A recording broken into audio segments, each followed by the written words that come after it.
Bismillahirrahmanirrahim. Assalamualaikum warahmatullahi wabarakatuh. Waalaikumsalam warahmatullahi wabarakatuh. Kembali lagi bersama saya, perkenalkan bersama saya Muhammad Fadil Fadilah di acara Tadarus Pedagogi Jilid 2 yang hari ini insya Allah bertemakan Artificial Intelligence dan Education. Pemateri kita sudah bersama dengan kita itu ada Pak Imam Zanatul Khairi. Oke. Saya bacakan profil Pak Imam dulu ya. Profil Pak Imam Khairi, Pak Imam Zanatul Khairi, atau kita lebih akrab manggil Kang Imam, boleh ya Kang ya ke depannya? Boleh. Oke. Kang Imam ini mempunyai pengalaman diantaranya itu dari pendidikan Fakultas Ilmu Sosial, Prodi Pendidikan Sejarah, di lulusan tahun 2013 kampus Universitas Negeri Jakarta. Terus untuk pengalaman kerja sendiri, berbagai pengalaman kerja, yaitu yang jelas guru sejarah dari di SMA Islam Al-Azhar, di Pondok Pesantren Luhur Sakos Jakarta Selatan, sama Hello Motion High School Tangsel. Suaranya kecil kali kan? Ya, halo. Suaranya kecil. Sudah di-record belum Kang Sabil? Belum ya? Masih. Udah recording. Oh, masih. Ya, saya lanjut ya Kang ya. Silakan lanjut. Oke. Pengalaman organisasi sendiri ada di Taman Belajar Rawamangun sebagai peneliti, terus itu Perhimpunan Pendidikan dan Guru P2G sebagai menjabat sebagai Kepala Bidang Advokasi Ibu Guru dari tahun 2020 sampai dengan sekarang. Oke. Ke Kang Imam nih, sedikit cerita dari saya sebagai moderator kali ini. Saya tahu dulu dari siswa lah, lebih tepatnya. Saya tahu ChatGPT itu dari siswa saya kurang lebih di bulan November 2022 ya ChatGPT ya. Sinyalnya agak terputus Kang Sabil. Siswa saya 2022. Ya, saya bisa lanjut, kedengaran dengan jelas kembali lagi. Boleh lanjut. Siswa saya itu cerita waktu itu lagi ada PTS ya, pekan penilaian tengah semester. Penilaian tengah semester itu siswa saya itu cerita ke saya, curhat ke saya. Ulangan kali ini gampang karena pada waktu itu di sekolah kami itu PPS-nya itu atau ulangannya itu menggunakan online gitu, menggunakan aplikasi. Tapi jadi sebenarnya memudahkan siswa juga mengakses. Kebetulan nggak dikunci sih, Google-nya nggak dikunci gitu ya. Tapi cerdasnya itu siswa saya cerita, ulangan sekarang gampang, 5 menit beres loh, kok bisa gitu ya. Iyalah, Bapak udah tahu ini belum gitu, ChatGPT kayak gimana? Nah itu saya diajarin tuh menjawab soal ujian atau PTS dari ChatGPT. Itu. Iya. Saya bilang situ ya. Diajarin muridnya ya? Ya, saya diajarin loh. Jadi Bapak tinggal copy aja soalnya.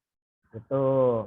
Bapak tinggal copy soalnya, pastekan di ChatGPT, terus itu biarkan ChatGPT itu menjawabnya.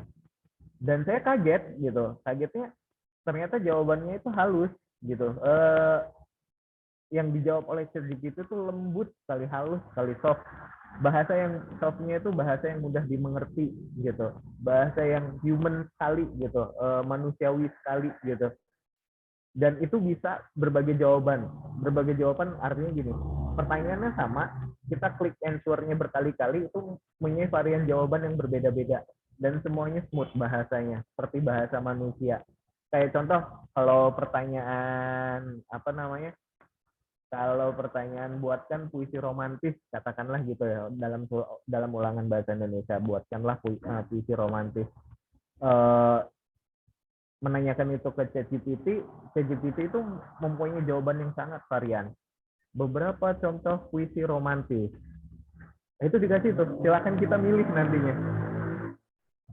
Itu uh, buat saya sih ya wow sih ya, perkembangan teknologi sekarang sangat dimudahkan oleh AI itu tersebut gitu. Dan kedepannya gitu saya di dunia kerja saya dia apa namanya dikasih tahu, pada dasarnya saya malah banyak yang dikasih tahu gitu uh, oleh siswa, gini loh Pak bikin proposal gampang lewat ChatGPT. Oh, Pak bikin proposal juga udah bisa ya? udah bisa udah bisa bikin proposal, udah bisa misalnya kita pengen buatkan buku keuangan dengan pertanyaan yang sulit gitu ya. Tabel akuntansi katakanlah pengeluaran per bulan 1 juta gitu dengan pendapatan 3 juta. Nah, itu udah dikasih semua sama ChatGPT jawabannya. Dan yang terakhir kemarin-kemarin itu uh, ada ChatGPT versi muslim. Oh, yang muslim itu, oh yang katanya dibuat juga Nah, ya? ya yang katanya buat juga modern muslim, modernmuslim.ai. Saya coba itu kemarin, di situ ada pilihan bahasa, kita boleh nanya apapun, pilihan real apa namanya, pilihan aliran, alirannya ada 2 di sini antara Sunni dan Syiah. Terus itu ada pilihan referensi dari Quran, hadis ataupun beberapa kitab ataupun imam. Saya mencoba nanya di situ kemarin-kemarin. Pertanyaan saya cukup ini sih, cukup syarak lah ya. Mohon maaf ya kalau ini, siapakah Tuhan Yahudi gitu. Nah itu dijelaskan sejarahnya gitu panjang dari Nabi Daud, Nabi Musa dan lain-lainnya. Itu keren banget sih. Artinya gini, pertanyaan besar saya nanti yang mungkin dijelaskan juga sama Kang Imam ya. Eh, ini efek pendidikannya itu bisa berdampak positif dan negatif tentunya ya Kang ya. Tapi yang saya lihat di siswa ini yang kayak kemarin contoh, siswa itu dimudahkan pada akhirnya menjawab sesuatu, tinggal copy paste aja tanpa membaca. Poinnya tanpa membaca ya, copy paste begitu mudah. Oke lah kalau membaca gitu. Ada suatu hal yang setidaknya bisa disimak, tapi ini dengan mudahnya hasil jawaban dari ChatGPT atau hasil jawaban dari AI itu di copy terus itu dipastekan, dan kita sendiri sebagai pendidik gitu ya, sebagai guru ataupun dosen, kemarin juga di beberapa dosen punya keresahan karena skripsi juga kan bisa dari ChatGPT gitu, itu hampir tidak terdeteksi sama apa namanya software Kopas gitu ya, hampir tidak dideteksi tersebut. Nah, berbagai banyak permasalahan AI ini terhadap dunia pendidikan. Eh, Mari kita simak pemaparan dari pemateri kita dalam kajian pedagogi kita pada sore kali ini tentang Artificial Intelligence and Education bersama Kang Imam. Dipersilakan Kang. Baik, terima kasih Kang Sabil sudah bersedia jadi moderator ya. Kang Sabil ini sebetulnya adalah korban ya dari kejamnya artificial intelligence ya. Korban di pin Instagram. Makanya seperti saya sebutkan tadi Kang Sabil ya. Jangan-jangan memang Kang Sabil ini dipecat jadi guru karena salah aplikasinya sebetulnya. Jadi bukan salah orangnya. Saya masih husnuzon seperti itu. Oke, teman-teman, sini saya akan share screen untuk materinya. Mohon konfirmasi ya, apakah tampilannya terlihat atau tidak ya. Karena saya juga dulu waktu zaman Zoom itu sering ya, apa namanya, udah ngomong panjang lebar ternyata nggak kelihatan gitu share screen. Aman. Oke, baik, Pak Moderator mohon konfirmasi apakah terlihat tampilan layar saya. Aman. Aman ya. Oke, baik, kalau aman kita mulai teman-teman. Baik, assalamualaikum warahmatullahi wabarakatuh. Alhamdulillahirabbil alamin ya, wa bihi nasta'in wa ala umuri dunya waddin, wassalatu wassalamu ala asrofil anbiya'i wal mursalin wa ala alihi washabihi ajmain ba'du. Baik, sekali lagi terima kasih kepada moderator, terima kasih kepada teman-teman P2G yang setia. Sudah 2 kali edisi Ramadan kita membedah buku, alhamdulillah kita konsisten terus membedah buku ya, dan juga menyimpannya di kanal YouTube sebagai Saya kira ini tradisi yang baik ya. Alhamdulillah juga saya nggak tahu apakah karena P2G apakah memang ada orang yang dengan ide yang sama. Tadarus pedagogik dan pendidikan ini juga alhamdulillah ya saya lihat ramai ya dibuat oleh berbagai lembaga elemen masyarakat. Tapi saya kira kalau ini akhirnya adalah peningkatan literasi, itu adalah sesuatu yang sangat positif untuk didukung. Teman-teman semua yang sudah hadir, di sini saya akan membahas tentang sebuah buku ya, Artificial Intelligence and Education ya. Untuk bukunya mungkin di grup Tadarus ya, nanti akan saya share.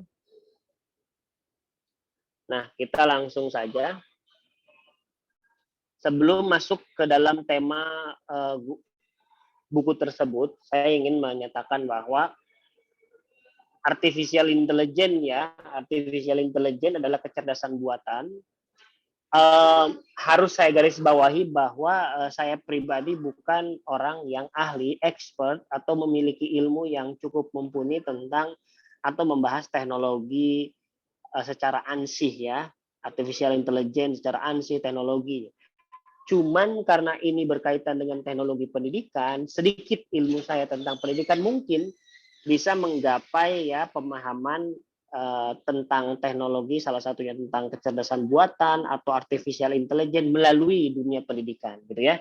Jadi kacamatanya di sana teman-teman. Jadi sangat menarik sekali jika kemudian nanti diskusinya mungkin ada yang hadir dari teman-teman teknologi pendidikan atau dari teman-teman yang di bidang yang sama, teknisi IT dan lain sebagainya, yang mungkin kalau nanti di sesi diskusi bisa ikut berbagi. Nah, tadarus pedagogi ini sebetulnya secara tradisional kita membedah satu buku. Oke, gitu. Dan buku yang saya bahas adalah buku yang diterbitkan oleh Europe Council ya, atau kita mungkin menyebutnya Uni Eropa ya. Jadi Uni Eropa di bidang pendidikan pada tahun 2022 ini mengeluarkan analisis berkaitan Artificial Intelligence and Education (AIED) itu mengenai kemungkinan bahwa artificial intelligence dan pendidikan ini bisa menjadi sesuatu yang mungkin berbahaya bagi demokrasi, bagi human right ataupun HAM, dan juga bagi kebijakan pendidikan gitu. Tapi kemudian sebelum masuk ke buku tersebut, saya ingin memberikan informasi tambahan.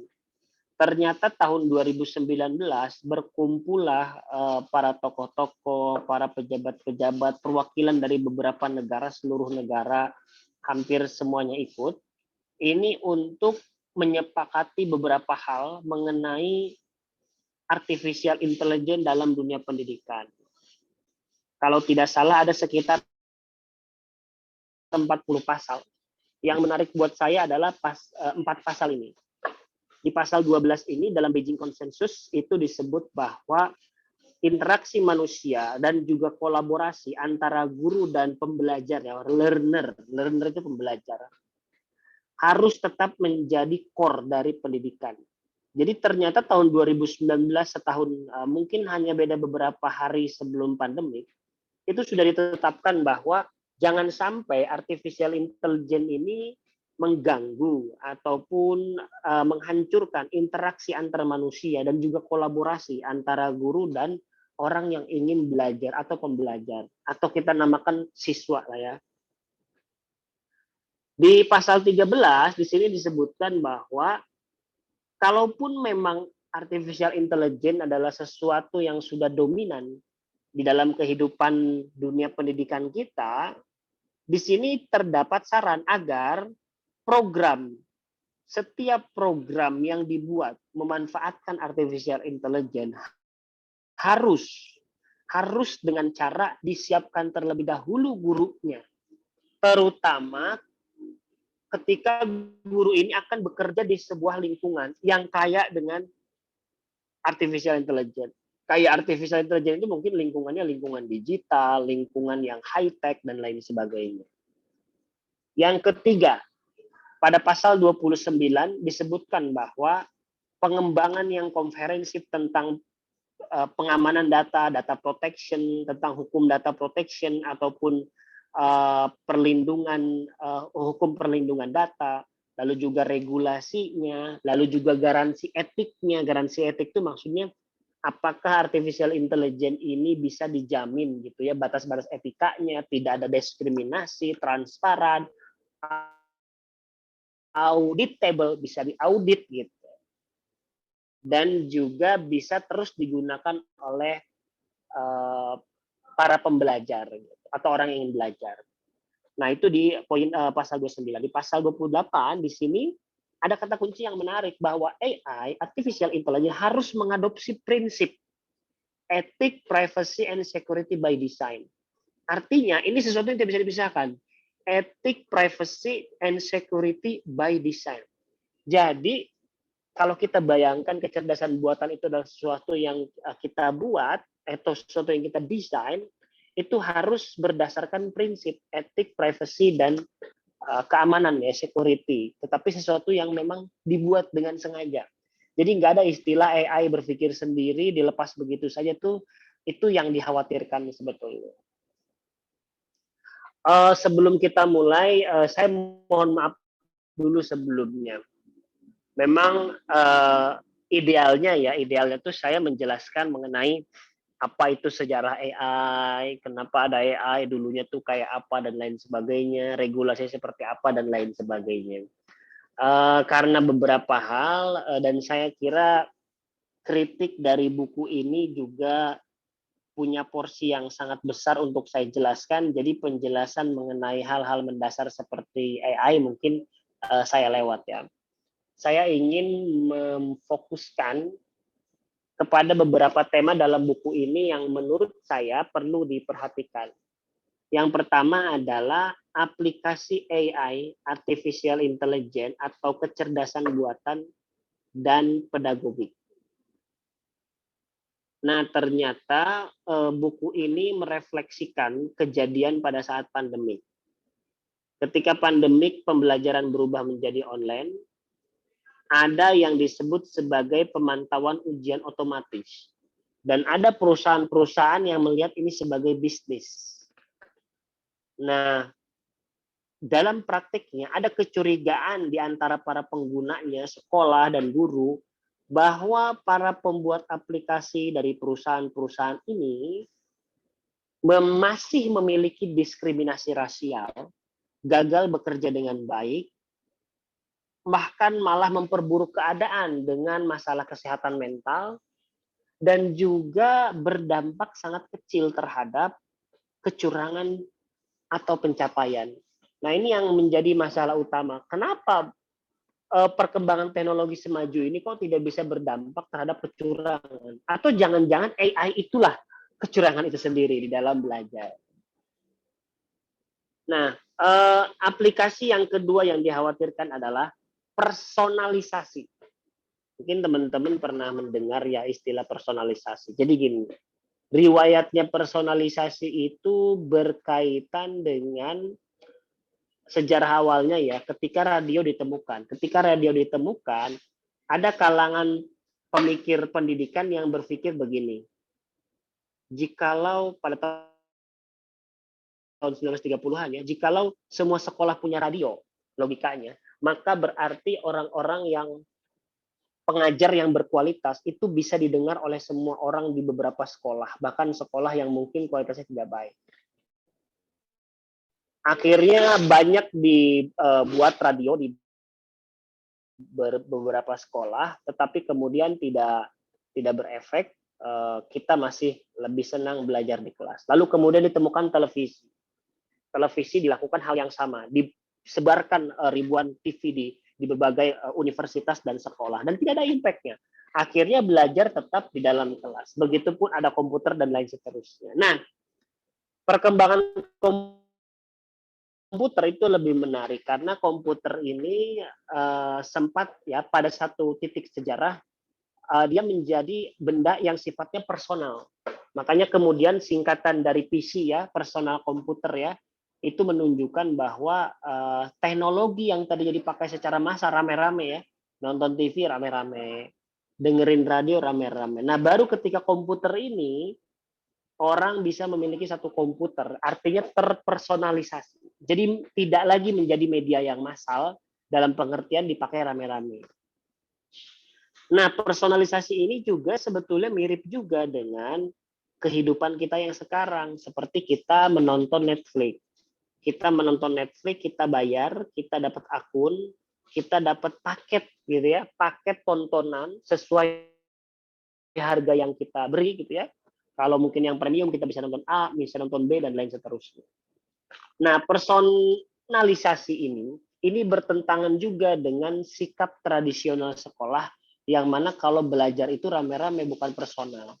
Makanya kemudian personalisasi ini sebetulnya kecenderungannya lebih cocok untuk anak-anak yang sekolah homeschooling gitu ya, atau mereka yang tidak belajar di kelas gitu, atau mereka yang memang karena terkendala sehingga beberapa kendala ya khusus dan umum sehingga mereka hanya bisa mendatangkan guru untuk mengajar mereka. Nah, personalisasi seperti ini mungkin cocok. Apa sih yang ditekankan di dalam personalisasi akibat AI dalam dunia pendidikan? Ini adalah salah satu contoh pernyataan CEO ya perusahaan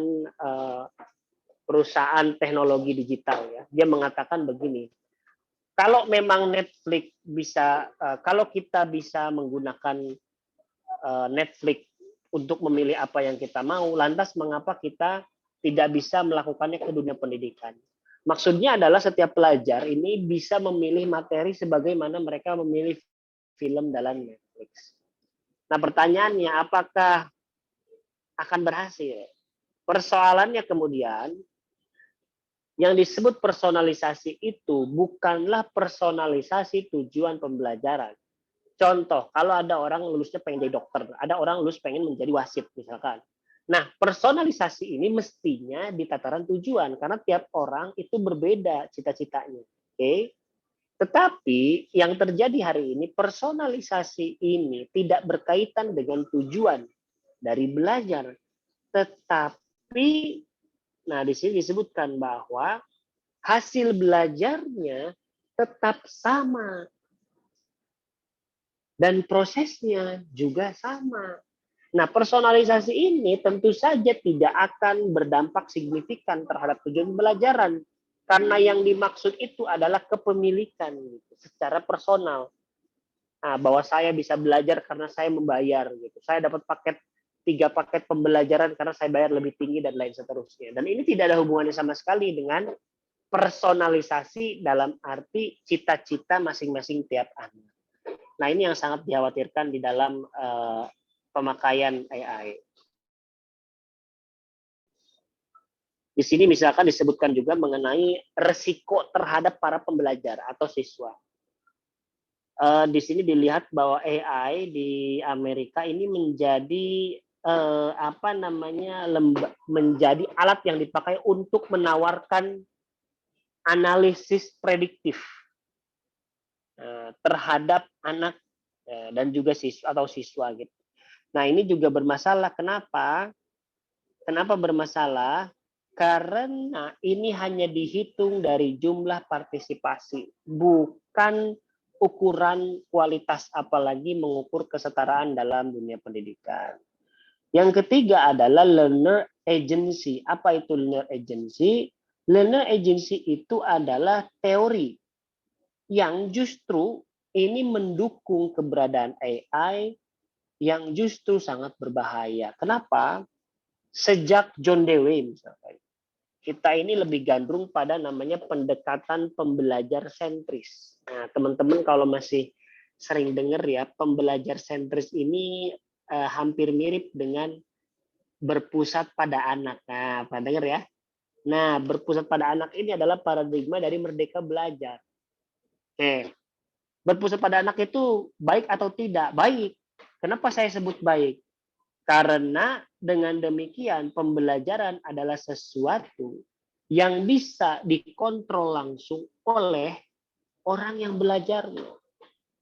Karena pembelajaran berpusat pada dirinya, maka setiap perkembangan harus disesuaikan dengan orang tersebut.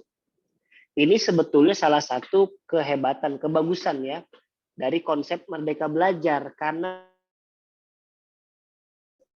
setiap orang diukur melalui dirinya sendiri, dan ini akan mendorong mereka menjadi pembelajar sentris. Tapi, ada tapinya nih, konsep berpusat pada pembelajar atau learning learner agency atau pembelajar sentris ini bermasalah jika diterapkan terhadap anak-anak. Mengapa?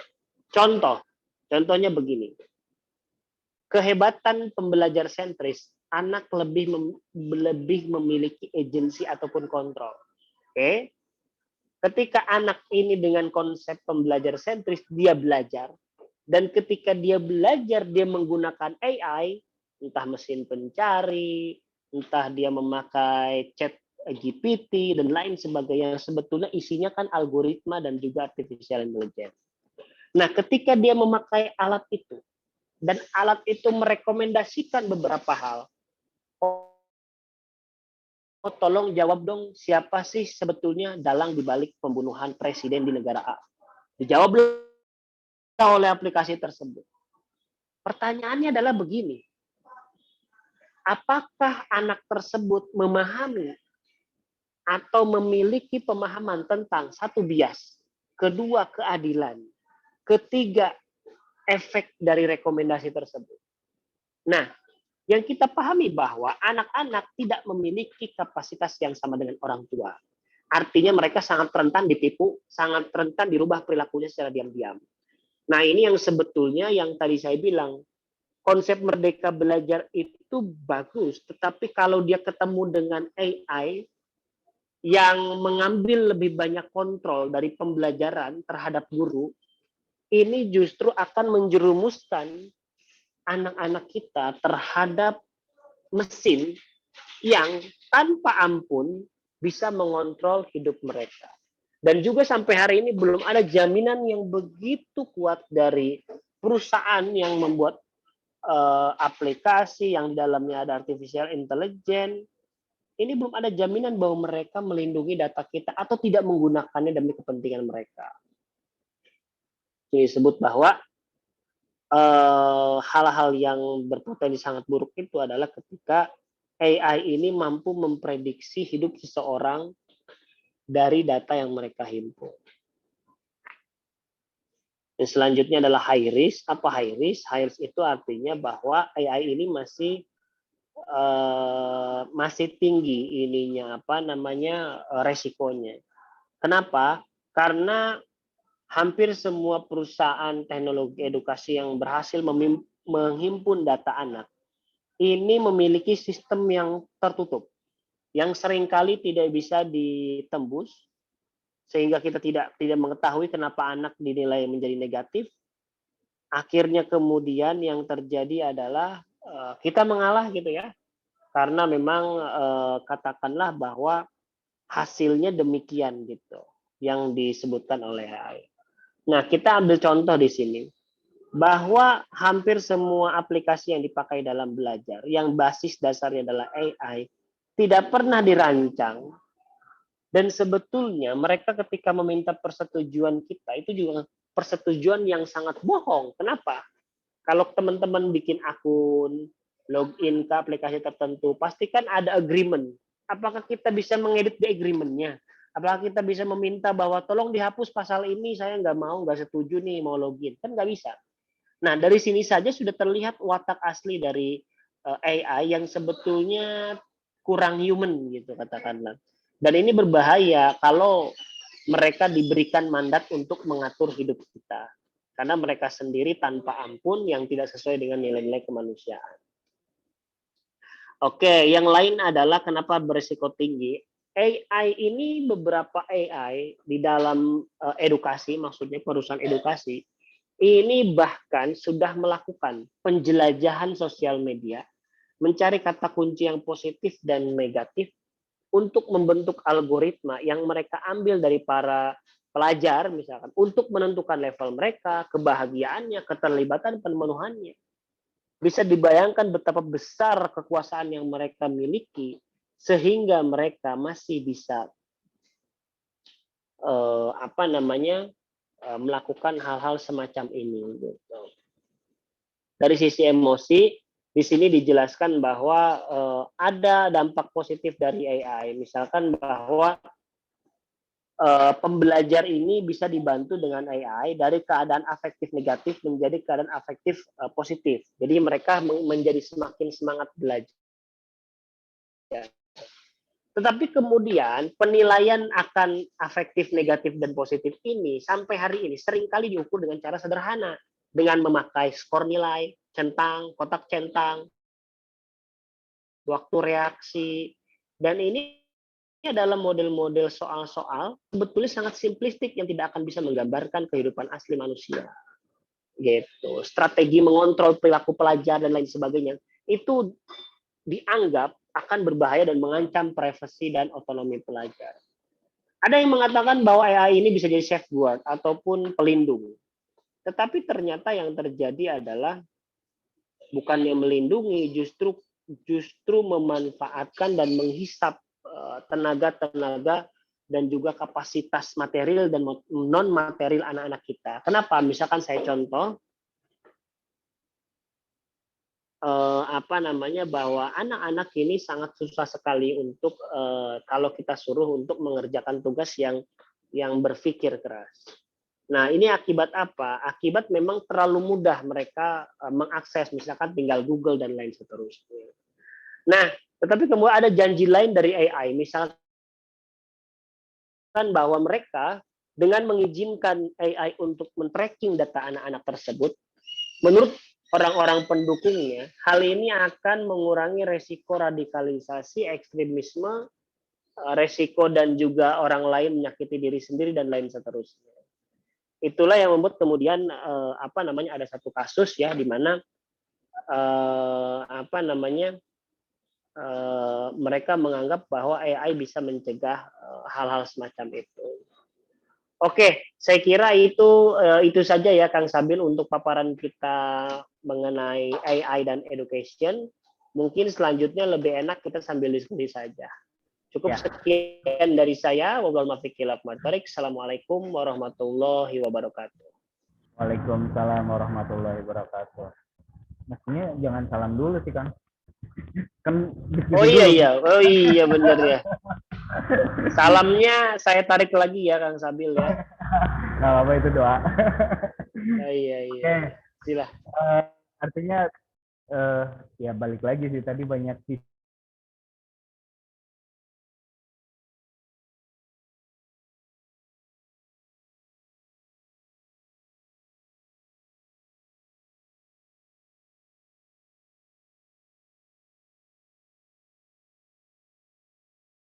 Kang Sabil nge-freeze apa saya yang nge-freeze ini?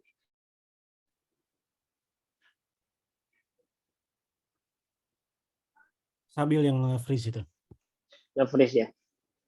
Oke, nggak apa-apa. Mungkin sinyalnya lagi jelek di sana.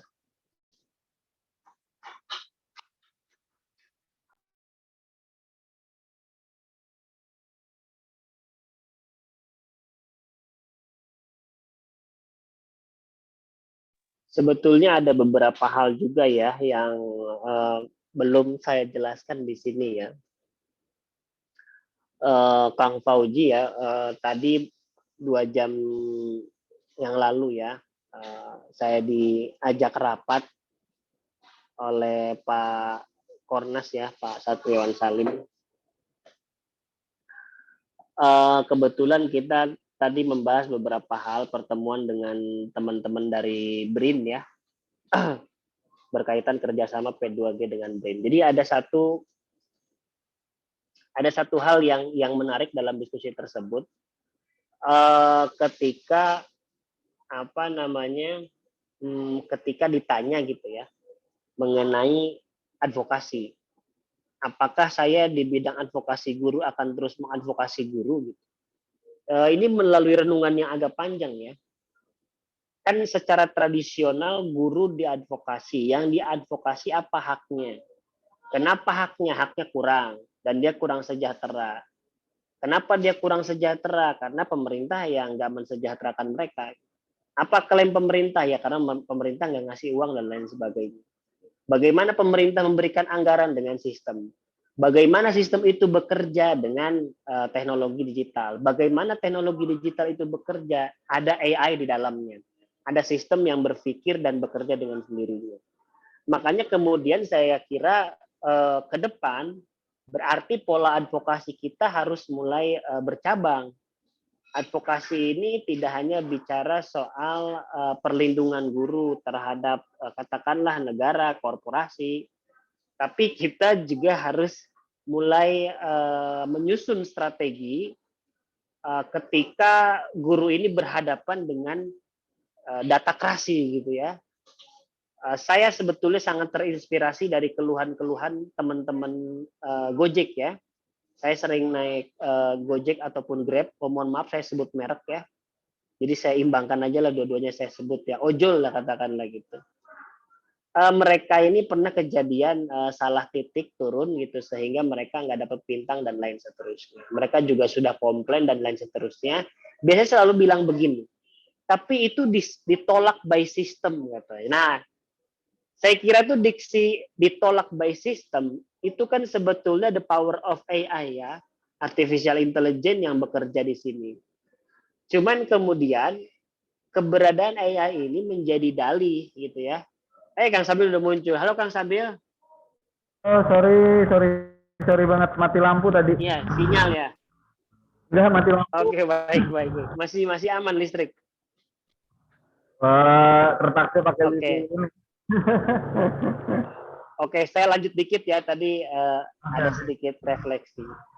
Nah, jadi saya kira ke depan mungkin ya berarti pola advokasi kita ini udah harus berhadapan sama AI gitu. Misalkan kalau di UI itu kan murid-murid saya tuh kalau masuk UI mereka biasanya cari jurusan-jurusan baru kayak forensik gitu ya. Kan apa yang di kepala kita ini kan forensik berkaitan sama mayat lah, apa dibedah gitu ya, kuburan digali lagi gitu ya, yang sangat masyarakat banget pemahamannya gitu kan, awam banget. Nah sekarang kan ada digital forensik gitu kan. Nah maksud saya kalaupun kita advokasi guru ini juga kita harus mulai lagi nih minimal gitu Kang Fauji ya, kita harus memetakan juga kalau nanti guru ini berhadapan dengan aplikasi gitu ya, kira-kira ngadvokasinya tuh gimana gitu. Kadang berhadapan sama robot. Apakah kita main di protokol dan lain sebagainya. Karena memang kesalahpahaman mengenai AI juga ada kontribusi dari film-film Hollywood juga ya, fiksi sains, bahwa manusia akan digantikan robot dan lain seterusnya gitu. Nah, saya kira ini juga yang membuat kita tidak proporsional gitu. Meskipun kemudian yang terjadi di Indonesia hari ini, AI ini masih sebatas menjadi klaim ya, klaim untuk menghindari tanggung jawab gitu. Misalkan kenapa guru nggak dapat haknya? Oh ini karena sistemnya begini-begini. Ini kan kayak nyalahin AI gitu ya. Jadi kalau di luar negeri mungkin AI dikembangkan gitu ya. Kalau di kita tuh jadi ya kalau bisa disalahin gitu ya dan lain sebagainya. Nah pola-pola seperti itu saya kira masih akan terus terjadi. Itu saja dulu mungkin ya Kang Sabil, saya kembalikan silakan kalau ada mau dilanjut pertanyaan dan diskusi. Oke, mangga.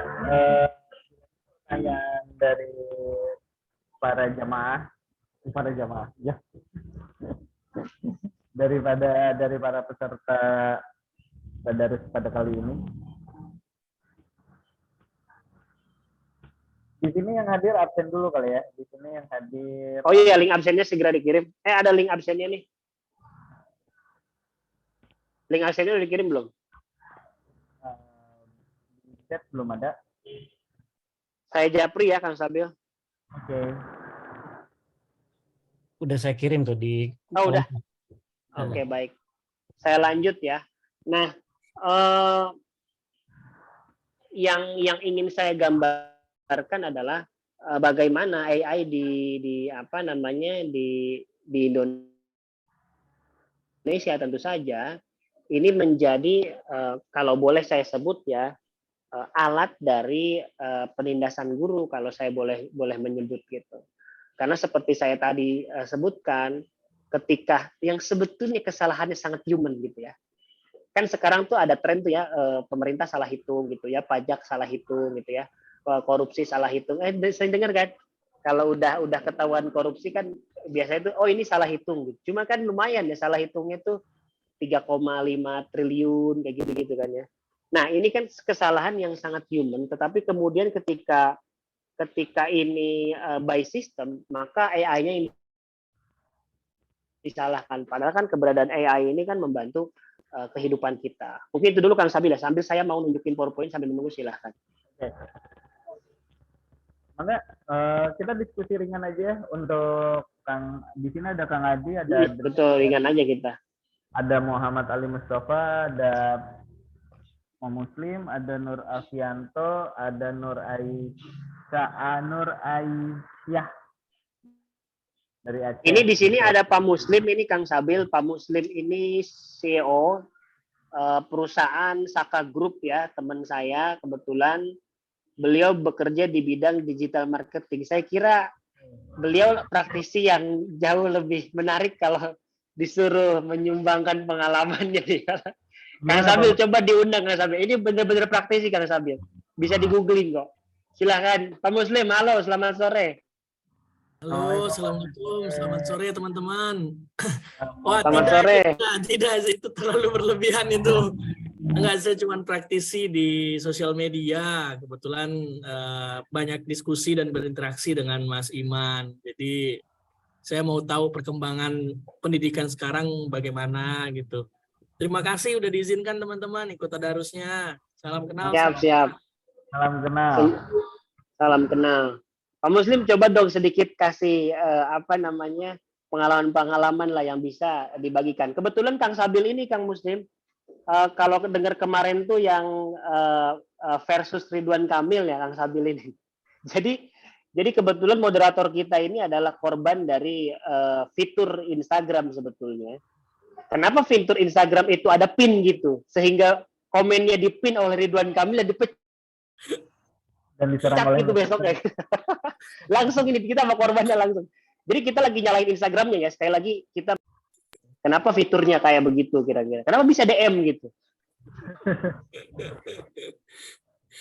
Aduh, saya bingung ini kalau disuruh untuk menjelaskan. Tapi perkembangan sosial media belakangan, apalagi di bagian peserta didik, kami di Saka kan punya Saka Institute, semacam lembaga pelatihan untuk orang-orang yang mau memahami sosial media. Kami menemukan data baru dari beberapa kali pelatihan yang kami lakukan. Banyak anak-anak generasi hari ini, generasi Z hari ini, apalagi generasi Alpha, mereka sudah menggunakan sosial media bahkan untuk tugas. Saya nggak tahu apakah ini kelatahan dari pendidik atau kelatahan dari pendidikan kita bahwa tugas untuk anak-anak dan peserta didik itu bisa berupa like dan komen. Jadi mungkin ini juga sedikit berbagi dengan teman-teman bahwa kalau para pendidik itu melakukan indikator atau menjadikan like dan komen itu sebagai indikator, maka ya itu tidak akan natural dan apalagi ada algoritma yang membatasi sehingga sehingga konten yang mereka produksi belum tentu di-like oleh banyak orang atau di-komen. Mungkin itu aja masukan dari saya untuk memantik diskusinya. Terima kasih teman-teman. Terima kasih Pak Muslim. Saya nggak tahu ini maksudnya nyindir apa gimana. Saya pernah melakukan ini soalnya. Oke. Iya. Saya kembalikan kepada moderator, silakan. Pak Muslim, saya mau bertanya nih Pak Muslim. Kebetulan saya kan di desain komunikasi visual nih. Siap. Tadi kan bicaranya tentang digital marketing ya. Ya digital marketing itu kan nggak jauh-jauh dari konten kreator ya untuk memarketkan sesuatu atau memasarkan sesuatu gitu kan. Nah itu nggak jauh-jauh dari scriptwriter gitu. Kemarin saya sempat menugaskan bukan siswa sih sebenarnya beberapa pekerja lepas freelance gitu.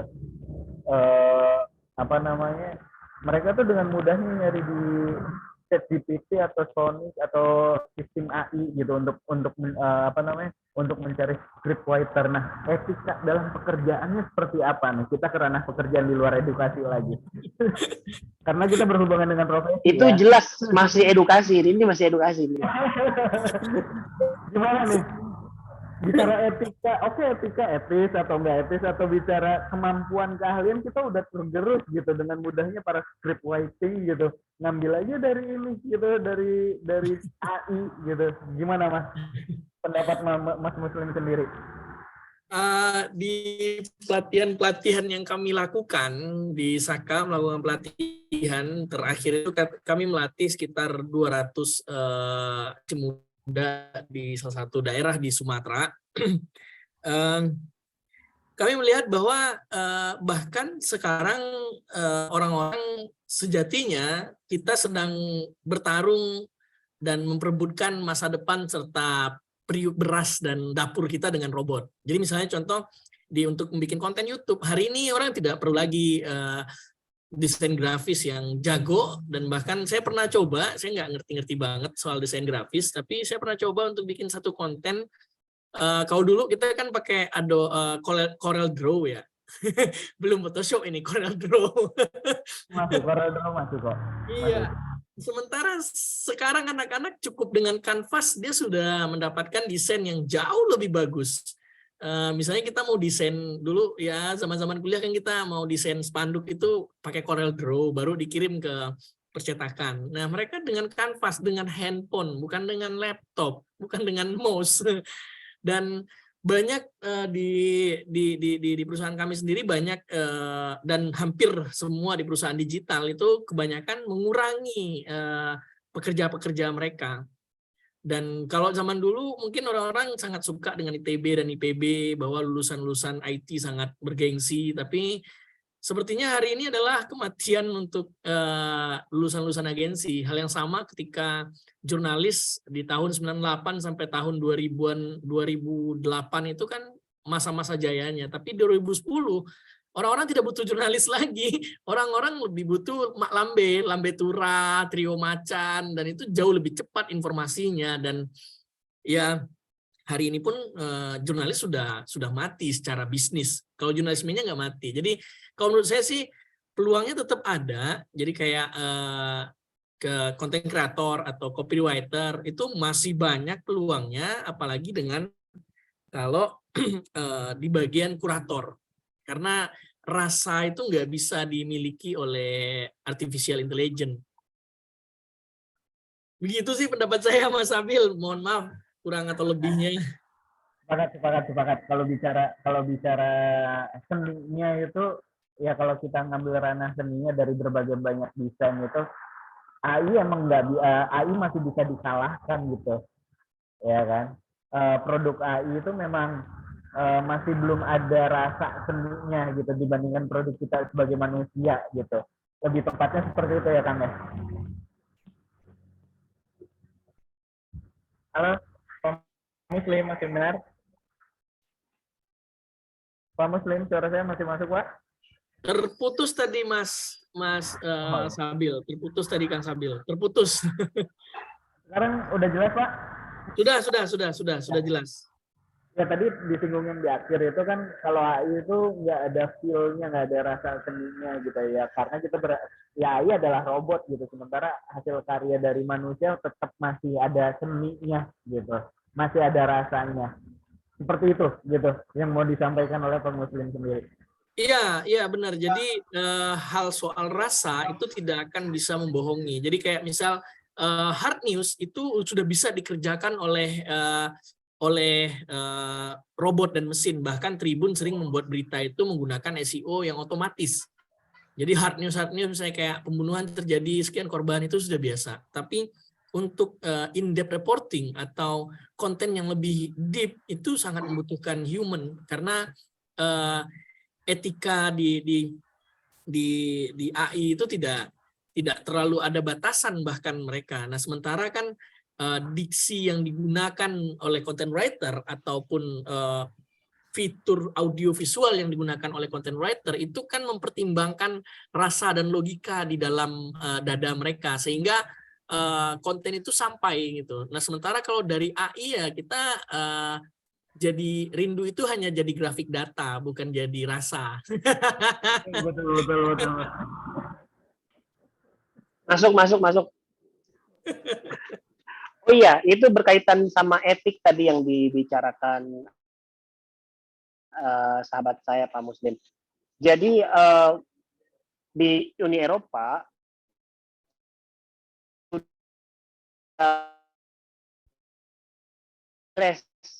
mereka bikin.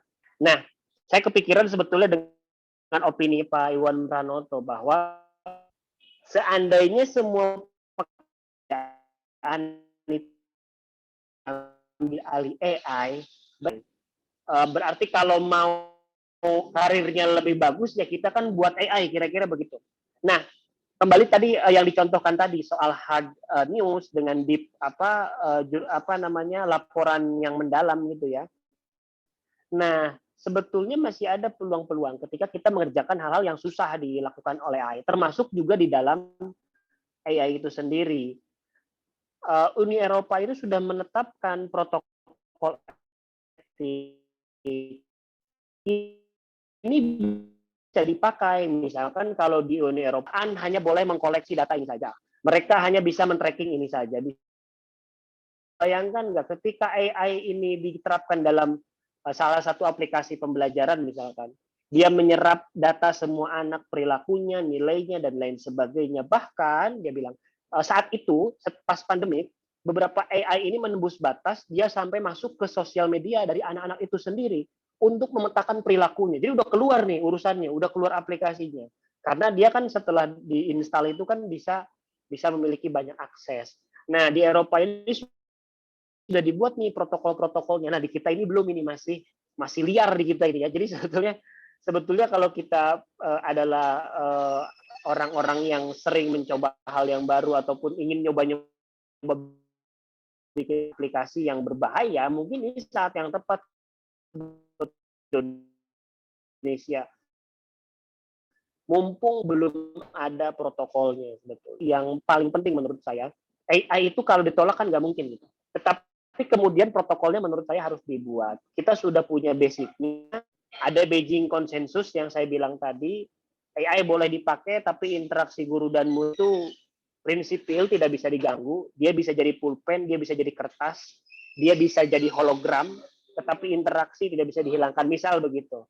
Nah, prinsip-prinsip inilah yang saya kira harus dibuat, dan di Indonesia saya belum melihat. Nah, mungkin Pak Muslim bisa menginisiasi ya bikin forum internasional untuk di Indonesia, di Dubai atau di mana lah ya gitu ya, untuk bikin protokol AI gitu. Misalkan untuk pendidikan saya belum tahu apakah sudah dibuat protokolnya. Dan saya kira itu lebih mendesak gitu. Jadi ada acuan.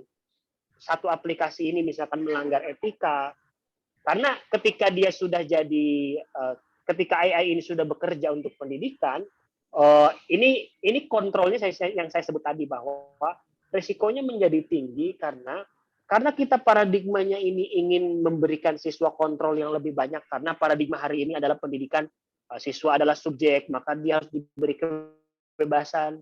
Tapi kebebasannya dia ini kan diambil alih oleh AI, maka dengan demikian AI juga bisa mengarahkan perilaku mereka dan mengontrol, sehingga kemudian sebetulnya yang terjadi bukan pendidikan gitu, tetapi adalah kontrol, dominasi gitu ya, dan lain seterusnya.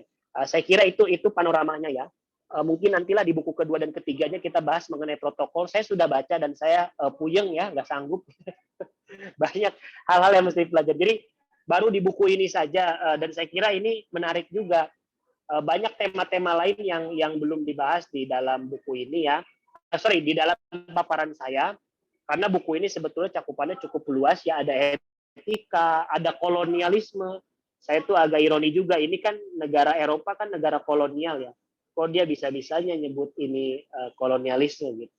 Ironi tapi bagus juga sih dia mengakui ya, ada aspek-aspek yang agak paradigmanya kolonial sekali gitu kan. Nah, misalkan di sini sebetulnya masih ada banyak bab yang saya kira menarik untuk dieksplor lagi gitu. dari segi emosi, dari segi, nah ini safeguard ini kan bicara soal keamanan ya. Teman-teman mungkin sering mendengar bagaimana kalau di Indonesia ya, Densus 88, kepolisian, BIN, ini keluar dari batas-batas mereka atas nama radikalisasi, ekstremisme, dan lain sebagainya untuk men-tracking orang ini dan orang itu. Mungkin pada titik tertentu, ya kita izinkan. Tetapi apakah vendor dari aplikasi pendidikan kita bolehkan untuk melakukan di dunia pendidikan? Dan saya kira tidak se-urgent itu gitu. Meskipun artinya dalih-dalih bahwa tenang loh kalau pakai aplikasi ini ya anak ini radikal atau enggak.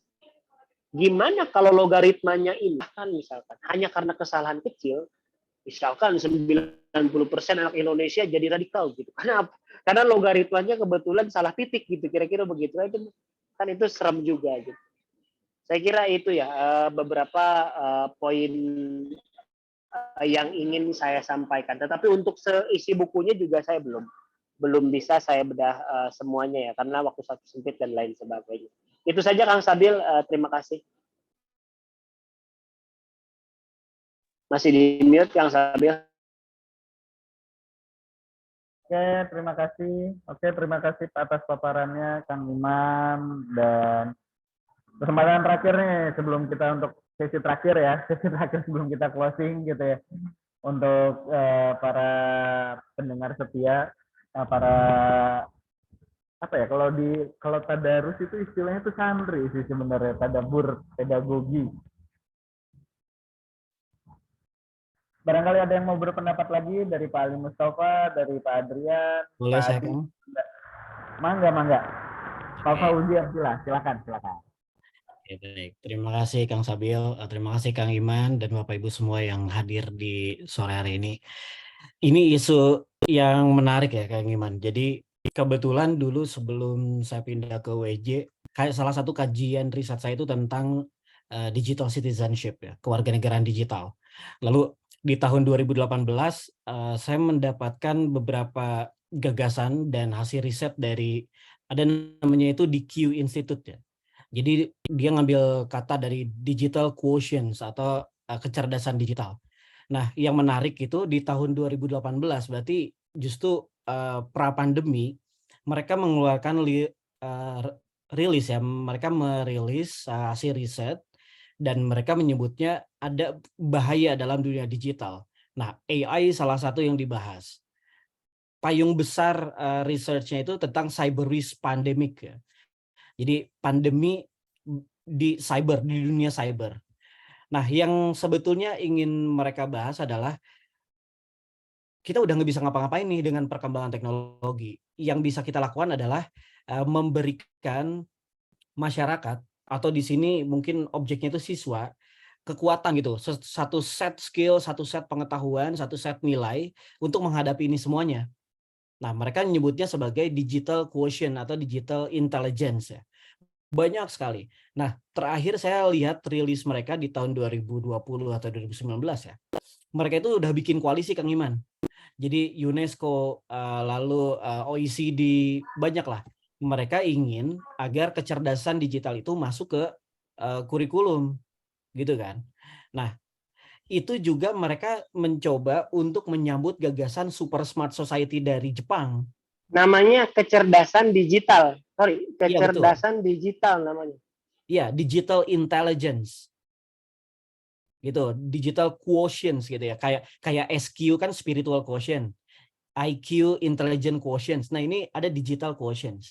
Nah, itu mereka udah coba itu dan saya waktu pandemi kan dapat panggungnya tuh ya. Kita semuanya beralih ke digital. Sorry, ini koneksi saya bagus nggak? Jelas Kang? Saya Kan? bagus, bisa lancar. Oke, berarti Kang Iman yang agak putus-putus di saya. Aman Kang, aman. Aman ya, oke. Saya coba lanjut ya. Nah, lalu dari kajian itu saya coba merenung Kang Iman. Betul tadi tentang guru. Nah, setiap saya memberikan paparan tentang kecerdasan digital dimanapun, terutama yang ditanya adalah peran guru. peran guru hilang dong, kan kayak gitu ya. Peran guru hilang dong. Lalu kita sebagai orang pendidikan tentu kita akan memihak guru dong. Tetapi belakangan saya juga agak gusar nih. Dan ini saya menyambut dengan yang tadi Kang Iman sampaikan. Jangan-jangan pola advokasi kita juga perlu menyentuh area AI ini. Bagaimana kita bisa mengadvokasi guru dari teknologi yang makin liar ini. Namun saya mikir, jadi yang keresahan kita kan hilangnya peran guru gitu ya. Jadi sebetulnya yang penting dalam pendidikan itu siapa? Guru atau pelajarnya? Kalau kita mau pola pikir biner ya, guru atau pelajarnya? Betul. Kita itu mau melindungi siapa sebetulnya? Si gurunya atau si siswa yang akan nanti jadi masa depan gitu. Nah, yang pertanyaan selanjutnya, katakanlah kita mau mengadvokasi guru. Apakah kita bisa mengadvokasi mereka, bahkan mendidik mereka agar bisa menjadi man behind the gun and AI gitu. Man behind the gun gitu ya kan. Jadi siapa kurikulum macam apapun kan guru tetap yang melaksanakannya. Living kurikulumnya kan guru. Kalau kita bicara kurikulum. Kalau kita bicara pendidikan sebetulnya AI ini mau kita mau berpihak pada siapa? Si pelajarnya atau si gurunya kalau dalam pendidikan. Itu mungkin keresahan saya sampai sekarang masih di situ Kang Iman. Mungkin Kang Iman bisa share kalau kita dihadapkan kepada dua pilihan biner tentang AI, kita itu mau memihak siapa? Mau memihak guru sebagai profesi atau anak-anak kita gitu. Gitu dulu Kang Iman. Terima kasih Kang Fauji. Jawaban saya bagus ya. Saya mengutip opininya Pak Iwan Pranoto saja, Kang Fauji. Ketika beliau mengkritik Kampus Merdeka, konteksnya adalah Kampus Merdeka. Beliau mengatakan begini, bahkan di masa depan, ini soal belajar ya, bahkan di masa depan ketika anak-anak kita memang berhubungan, kalau dalam buku yang saya bedah itu kan di lingkungan yang kaya akan AI gitu ya. Kita kan siswa ini ya disuruh bersaing bareng robot, katakanlah signifikannya kayak gitu, bersaing dengan AI. Kalau AI ngitungnya hitungan detik, kita masih pakai sempoa misalnya, kan jelas kita kalah gitu. Nah, yang harus diperhatikan menurut Pak Iwan Pranoto bahwa pendidikan basicnya, walaupun itu sampai lingkungan universitas. Makanya kemudian yang ingin disampaikan Pak Iwan adalah meskipun anak-anak kan AI ini kan kalau ya, kita ini ya kan setelah dia lulus kuliah dia bekerja di perusahaan IT katakanlah, lalu dia sudah gitu. Kalau kita belajar dia menggunakan AI gitu untuk nge-cheat proses pembelajaran. Nah, kalau menurut Prof. Iwan, guru itu tetap di dalam track-nya hanya mengajar basic. Tapi pengembangan keterampilan itu membutuhkan basic yang kuat. Kalau kata Prof. Iwan, meskipun zamannya digital, tetap saja diajarkan oleh guru itu basic. Kalaupun anak-anak akan membelajar yang mendasar gitu ya di tingkat SD, SMP ataupun SMA. Nah, jadi saya kira meskipun jawabannya saya setuju bahwa tujuan pendidikan ini kan objektifikasinya ada di siswa. Tetapi asumsinya kenapa guru yang diadvokasi adalah guru itu dalam keadaan sempurna sebelum dia mengajar, sempurna soal gaji tidak ada persoalan, tidak ada persoalan, kita bisa menuntut mereka untuk hal yang tidak mereka lakukan. Sehingga kita bisa bilang, kok anaknya begini, kok ini, dan lain sebagainya. Nah, hubungan relasi ini saya kira jelas bahwa objektifikasinya di siswa dan guru ini adalah saya takut istilahnya salah ini kalau kata Pak Jimmy ini ya. Guru itu bukan fasilitator. Saya menyebut fasilitator takut salah saya itu. Apa yang nyebutnya agensi kali ya. Bingung soalnya serba salah sekarang ini. Karena kalau kita ketemu orang tua itu ya, itu kan banyak sekali salah definisi. Jadi saya jadi takut jadinya. Oke, jadi posisi guru saya di situ Kang Fauzi. Oke, siap. Dan Nuhun. lain sebagainya. Jadi saya kira ya sesuai dengan pertanyaan tadi. Itu aja paling Kang Fauzi. Terima kasih. Siap, siap. Nuhun. Saya kembalikan ke Kang Sabil. Ya semoga aja guru tidak berubah ya profesinya. Ada yang bilang juga kan guru itu sebagai agent of change gitu ya, agen perubahan gitu. Itu mah mahasiswa bukan guru. Mahasiswa. Kalau gurunya change itu guru penggerak namanya. Nah kemarin saya ini menyampaikan aspirasi aja ini Kang Fauzi. Kemarin ada teman bikin status. Kalau ada guru penggerak, terus yang di luar guru penggerak itu disebutnya guru apa? Kang Fauzi atau Kang Sabil itu. Saya juga nggak bisa jawab itu. Coba. Kalau kementerian ini bikin program guru penggerak, terus yang di luar penggerak ini guru apa gitu Kang Fauzi? Saya mau nyebut guru rumput bergoyang kan takutnya salah gitu. Guru pendiam juga aneh ya. Kenapa? Guru pendiam Ya, juga salah. Pendiam juga salah. Iya, memang karena kondisi psikologisnya begitu Kang Fauzi. Jadi ketika ada guru penggerak, ini yang nggak kepilih karena penggerak itu, bukan karena dia minim kompetensi loh Kang. Karena misal syarat minimalnya dia harus mengajar 5 tahun, itu kan melongo aja Kang Fauzi, melongo aja. Jadi apa ini ya gitu. Kasihan itu jadi mereka tuh kasihan. Oke, tapi itu salah satunya ya. Kalau dihubungkan dengan kebijakan pendidikan hari ini di Indonesia, memang tersirat betul sih Kang Sabil dengan aplikasi platform Merdeka Mengajar itu ya. Saya di lingkungan saya itu saya tidak banyak menemukan orang yang buka aplikasi, diinstal, terus dia seneng, dia buka, dia lihat videonya, dia belajar, lalu ada impact-nya seminggu, 2 minggu kemudian dia mengumpulkan modul, aksi nyata dan lain sebagainya. Kemudian orang itu berubah menjadi guru penggerak lah katakanlah. Saya belum pernah lihat kayak gitu. Tapi kalau guru-guru cuma datang menginstal, leyeh-leyeh, nonton videonya dicepetin, banyak saya lihat kayak gitu. Jadi itu juga persoalan yang saya kira perlu difahami oleh pemerintah. Saya nggak bilang ini akibat AI ya. Jangan-jangan ini masih low grade gitu ya, Kang Fauzi, AI-nya gitu ya. Sehingga kemudian dikangkangi gitu ya oleh kita semua. Ya cuman aplikasi bikin aplikasi, diisi seadanya gitu ya. Nonton seperlunya dan lain sebagainya. Nah, yang ada di Indonesia itu sangat unik seperti itu gitu. Makanya saya bilang tadi, AI itu di luar sudah menjadi perdebatan karena dia harus dijaga protokolnya seperti apa, masalahnya, resikonya apa. Nah, kalau di Indonesia, jangankan orang paham, kalau bisa disalahin dulu gitu.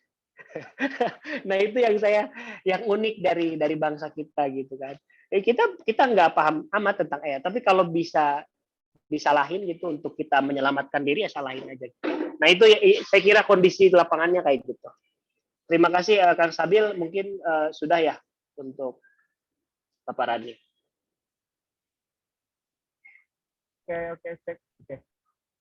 Oke, terima kasih para Bapak Ibu peserta Tadarus Pedagogi Jilid kedua ini. Terutama terima kasih untuk Kang Imam yang telah membedah tentang AI dan education. Complicated, irisannya banyak, baik dari irisan di pendidikannya sendiri, irisan di dunia kerja, atau bahkan irisan di kehidupan sehari-hari yang perlu ya satu gitu. Ini bisa jadi war gitu ya. Ini bisa menjadi perang antara manusia dengan robot. Ini juga bisa kita juga bisa menjadi kawan baik. Saya ingat jadi keingetan suatu film apa namanya, Will Smith gitu ya, yang robot itu. Ketika robot itu menjadi kawan dan kapan ketika robot itu menjadi musuh gitu. Tergantung kitanya pada dasarnya, tergantung kita sebagai manusianya. Bedah kali ini atau tadarus kali ini tentang AI dan edukasi ini semoga tidak sampai di sini saja Kang Imam ya. Dan semoga nggak ada sampai di sini, semoga kita ada kelanjutannya, semoga kita bisa silaturahim lagi. Terima kasih kepada semua para peserta. Sekali lagi mohon maaf apabila banyak kekurangan.